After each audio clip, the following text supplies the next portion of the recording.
فرمایا اس قوم کے اندر اللہ تعالیٰ نے 2 رسولوں کو بھیجا. وہ رسول وہاں پہ گئے اور انہوں نے جا کے اللہ کی دعوت دی، مگر قوم نے ان کو جھٹلایا. اللہ رب العزت نے ایک تیسرے رسول کو ان کے پاس بھیج دیا. جب یہ تینوں نے جا کے پھر دوبارہ دعوت دی تو انہوں نے بہت زیادہ سختی کے ساتھ ان کے ساتھ پیش آئے اور ان کو کہہ دیا قالوا طائرکم معکم، کہ تم تو منحوس لوگ ہو، تمہاری وجہ سے ہمارے اوپر نحوست طاری ہو جائے گی، لہذا تمہیں چاہیے کہ تم یہاں سے نکل جاؤ. رسولوں نے آگے سے کہا قالوا طائرکم معکم ان ذکرتم، اگر تم نصیحت حاصل کرو تو اس بات کو سمجھو گے کہ اصل میں جو نحوست تمہارے اوپر طاری ہے وہ تمہاری بدعمالی کی وجہ سے ہے.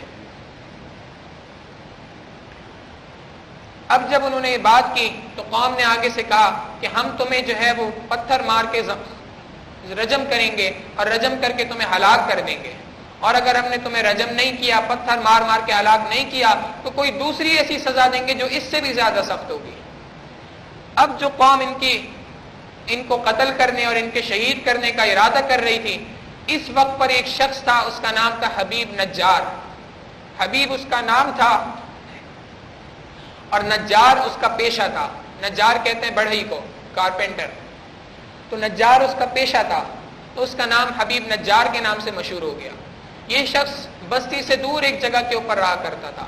جب اس کو پتہ چلا کہ اس طرح سے 3 رسول آئے ہیں اور قوم نے ان کو جھٹلایا ہے، تو یہ اپنی وہاں سے نکلا اور قوم کے پاس آیا، قوم کو یہ نصیحت کرنے کے لیے کہ میری قوم تم یہ کام بہت غلط کر رہے ہو. اب جو وہ وہاں سے نکلا تو تیزی کے ساتھ اپنی قوم کی طرف آیا اور اس کا ارادہ یہی تھا کہ میری قوم ہلاکت سے بچ جائے.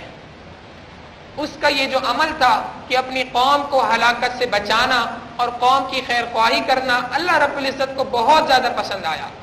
آپ دیکھیں اللہ رب العزت نے اس آیت کے اندر بہت ہی عجیب طریقے سے اس کو بیان فرمایا. اس کا ترجمہ اردو میں کرنا حضرت مفتی شفیع صاحب رحمۃ اللہ علیہ فرماتے ہیں تقریباً ناممکن ہے. فرمایا وجاء من اقصى المدینہ رجل یسعى، آیا شہر کے ایک کونے سے ایک شخص بہت ہی تیزی کے ساتھ چلتا ہوا اور اس نے کہا یا قوم اتبعوا المرسلین، اے میری قوم تم رسولوں کی پیروی کرو، اتبعوا من لا يسألكم اجرا وهم مهتدون، ایسے لوگوں کی پیروی کرو کہ جو تم سے ہدایت کے بدلے میں تم سے کوئی اجرت نہیں مانگتے اور وہ ہدایت کے اوپر ہے. وَمَا لِيَ لَا أَعْبُدُ الَّذِي فَطَرَنِي وَإِلَيْهِ تُرْجَعُونَ، مجھے کیا ہوا کہ میں جو ہے وہ اس اللہ کی عبادت نہ کروں جس نے مجھے پیدا کیا ہے. یہاں سے ایک سبق ملتا ہے داعی کو کہ آپ دیکھیں حبیب نجار نے جو دعوت دی تو اس کے اندر یہ نہیں کہا کہ اے میری قوم تمہیں کیا ہو گیا کہ تم ایسے اللہ کو چھوڑ کے کہ دوسروں کی عبادت کر رہے ہو کہ جس نے تمہیں پیدا کیا، بلکہ برائی کی نسبت اپنی طرف کر کے بتائی. مجھے کیا ہوا کہ میں ایسی معبود کو چھوڑ دوں جس نے مجھے پیدا کیا ہے.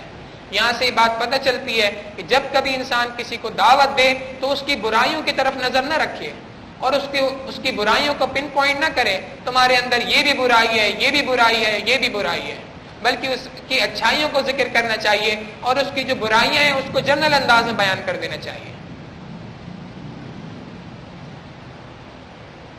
تو جب اس نے جا کے حبیب نجار نے قوم سے اس بات کو ذکر کیا تو قوم نے اس کو آگے سے قتل کر دیا. جب اس کو قتل کر دیا یہ تو شہادت کے مقام پہ پہنچ گیا. جب شہادت کے مقام پہ پہنچا اللہ تعالیٰ فرماتے ہیں قیل ادخل الجنہ، اس سے کہا گیا کہ تو جنت میں داخل ہو جا. جب اس سے یہ بات کہی گئی کہ تو جنت میں داخل ہو جا، آپ دیکھیں داعی کی صفات پھر پتہ چلتی ہیں. آگے سے اس نے شکر صرف اللہ کا ادا نہیں کیا بلکہ آگے سے کہا یا لیت قومی یعلمون، کاش کہ میری قوم کو بھی یہ بات معلوم ہو جاتی کہ میں تو جنت میں داخل ہو گیا ہوں. تو جب اس دنیا سے جا چکے ہیں اور جس قوم نے قتل کیا اس کی بھلائی ابھی بھی دل سے نہیں نکلی.